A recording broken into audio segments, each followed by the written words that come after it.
আপনারা দেখছেন smart knowledge YouTube channel.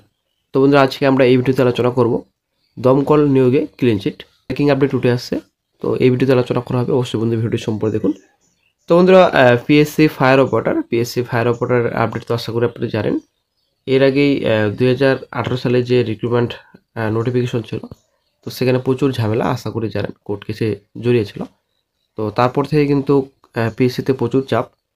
তো তারপর পিএসসি থেকে বলা হয় যে এই যে 2018 সালের রিক্রুটমেন্ট নোটিফিকেশন একটা ঝামেলা জড়িয়েছিল, তো এরকম যেন 2025-এ এসে কোনো রকম যেন ঝামেলা না জড়ায়, তার জন্য কিন্তু রিক্রুটমেন্ট নোটিফিকেশন প্রকাশিত করেনি কমিশন। তো আগের সমস্যাগুলো সলভ করবে, তারপরে কিন্তু নোটিফিকেশন প্রকাশিত করবে, এটা কিন্তু কমিশনের তরফ থেকে বলা হয়েছিল। তো পিএসসি ফায়ার অপারেটর একটা গুরুত্বপূর্ণ আপডেট উঠে আসছে, নতুন নিয়োগের বিজ্ঞপ্তি খুব শীঘ্রই আসছে, আর কিন্তু বেশি দিন সময় নেই, ঠিক আছে। তো PSC fire operator, PSC school SI others recruitment notification শীঘ্রই আসছে, একটা গুরুত্বপূর্ণ আপডেট রয়েছে। তো আজকে এই ভিডিওতে বিস্তারিত সম্পূর্ণ তথ্য আলোচনা করব, সঙ্গে থাকুন, ভিডিওটি শেষ পর্যন্ত দেখুন। চ্যানেল নতুন দর্শক অবশ্যই চ্যানেলটিকে সাবস্ক্রাইব করে দিন, সঙ্গে অলসো রাখবেন প্রতিনিয়ত যে কোনো সরকারি বেসরকারি সবার আগে চাকরির কড়কড় আপডেট পাওয়ার জন্য। রাজ্যে দমকল নিয়োগে ক্লিনচিট দিল সুপ্রিম কোর্ট। 2017 সালে বীরভূমের 28 জনের চাকরি বাতিল হয়েছিল হাইকোর্টের নির্দেশে।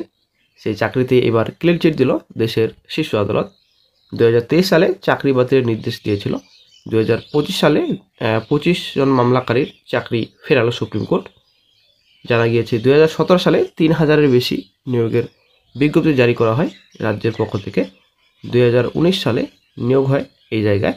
বীরভূম থেকে 28 জন নিয়োগ পায় দমকলে।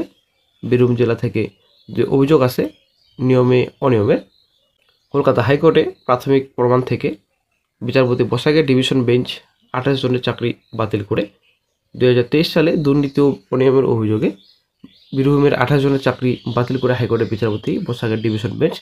পরে 28 জনের মধ্যে 25 জন সুপ্রিম কোর্টের দ্বারস্থ হয়। শুক্রবার বিচারপতি বেঞ্চে এই মামলাটি আসে। মামলাটি ওঠার পর শুনানি করে চাকরিতে ক্লিনচিট দেওয়া হয়েছে। 2023 সালে যারা চাকরি পেয়েছিলেন তাদের জন্য সুখবর শোনালো আদালত।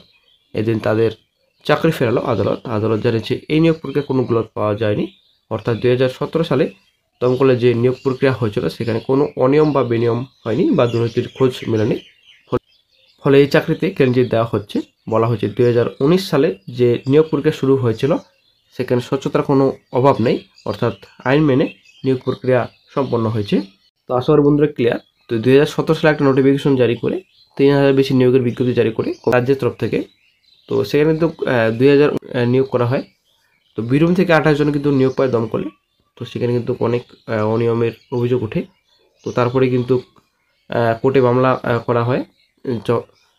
তারপরে কিন্তু হাইকোর্ট থেকে তাদের চাকরি বাতিল করা হয়। হাইকোর্ট থেকে চাকরি বাতিল করার পর তো তারপরে কিন্তু সুপ্রিমের দ্বারস্থ হয়। সুপ্রিমের দ্বারস্থ হওয়ার পরে কিন্তু বর্তমানে এখন ক্লিন চিট দেওয়া হয়েছে, ঠিক আছে।